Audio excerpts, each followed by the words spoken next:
¿Qué es la historia de la danza? Janet Ashley y Jen Leishon se cuestionan en las primeras líneas de su libro Una introducción a la historia de la danza.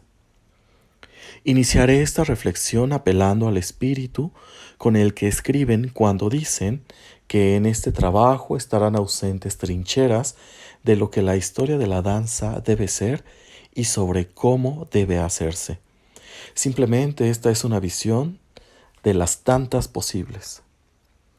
Hablar de la historia de la danza es hablar de la historia del cuerpo y su manifestación en la interacción social dentro de una cultura. Solo entendiendo el simbolismo de lo que representa el gesto corporal, se puede vislumbrar el acercamiento a una posible interpretación del movimiento que se convierte en danza. Partiré esta reflexión alrededor del año 540 a.C. en Etruria, con dos documentos gráficos, dos tumbas que dan fe de la presencia de lo que posiblemente son danzas dentro del ritual funerario. En primer lugar, el friso de la tumba de Rubodi Pugliavasi. En segundo, imágenes de la tumba de Triclinium. En ambos ejemplos aparecen personajes con una disposición corporal que hace referencia a movimientos armónicos. En el primer caso solemnes y en el segundo con un aire festivo. Para la antigua cultura griega, donde el término música abarcaba a la poesía, la danza y la música misma, la visión platónica del culto al cuerpo postulaba que un hombre armónico era resultado de la dualidad de ser bueno y bello. Para Platón, la unidad consistía en lo ético y lo estéticamente hermoso. El control del cuerpo era sinónimo de gesto civilizado. La danza en este momento considera un arte plástico y mimético. Por ejemplo, hablar sobre los estudios del coro griego nos aporta un panorama sobre la danza teatral con bailes de la comedia y la tragedia. Los primeros eran armónicos, controlados, y los segundos eran movimientos indecentes y libres, que a su vez sería el ancestro primitivo del ballet, entendido como hecho escénico. Es aquí donde encontramos evidencias de danzas pantomímicas o de expresión con y sin máscara.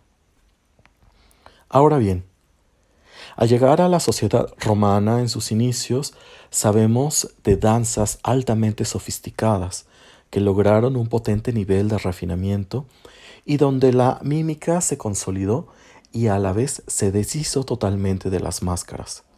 En su lugar, las manos y el gesto corporal cobraron gran importancia. Lamentablemente, este esplendor de la danza no continuaría al mismo nivel que el esplendor del resto de la cultura. La danza fue relegada solo a un sector de profesionales que eran mal vistos fuera del espectáculo. Y en la educación solo se impartían clases de pantomima a los niños, dotándolos de bases que pudieran desarrollar para una vida política posterior. La danza era un arte deshonesta que no convenía a la dignidad de un romano bien nacido, entendido éste como hijo de cuna libre. Se sobrepuso la idea de la moderación en el movimiento como sinónimo del hombre libre, como una forma de vida. Estos principios serían retomados más adelante en el Renacimiento y para la danza son los que dan lugar a la Valse-Danse. En la iconografía referente al mundo del Imperio Bizantino encontramos imágenes de Ménades, danzarinas, bailando con ideófonos, en algunas veces crótalos y en otras campanas. También algunos platos en plata con representaciones del rey David.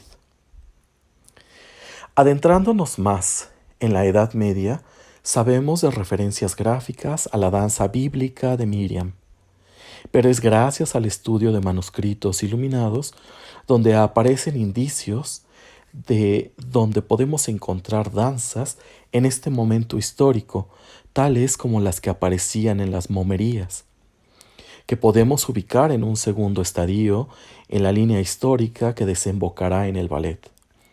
También sabemos de danzas como la carol, entendida como danza circular, ya sea abierta o cerrada, que podía comenzar en líneas y formar corros. Es también en este momento en el que encontramos el género de la danza de la muerte o danza macabra.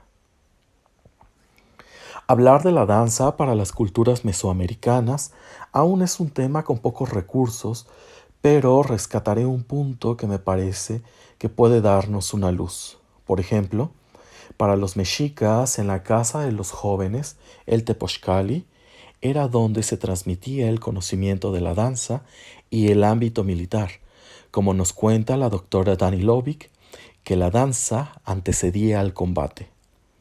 La señal de guerra se daba mediante una combinación de ciertos gritos, algunos sonidos y determinados movimientos dancísticos. Algunas otras referencias a las danzas las tenemos por crónicas, denuncias, códices y pinturas. Pero a ciencia cierta, la danza del México prehispánico es algo que no ha llegado a nuestros días con la justa dimensión de su original sentido.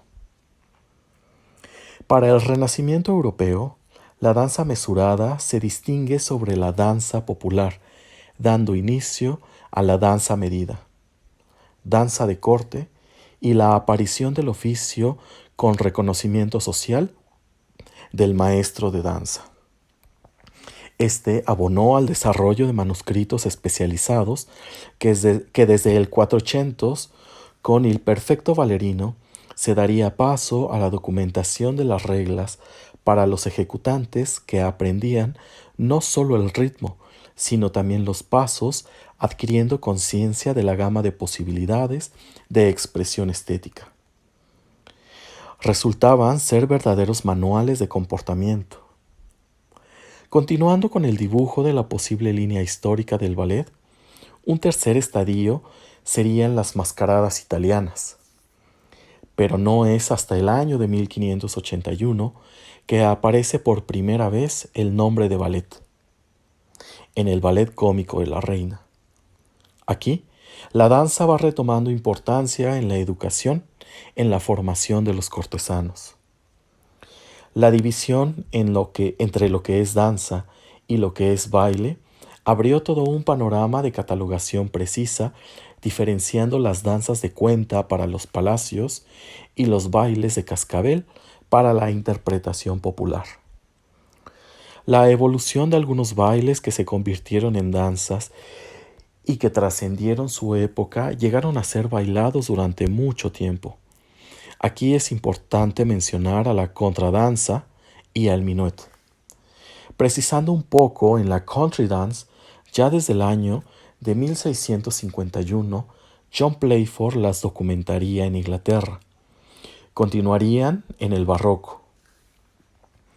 Ahora en Francia, con Luis XIV al frente, aparece la primera Academia de la Danza y con ella una codificación que debemos a la aparición de la notación Beauchamp-Fourier, que parte de lo que son las 5 posiciones de los pies para este momento sin tanto pronunciamiento del en dehors, base de lo que mucho tiempo después sería la técnica de ballet.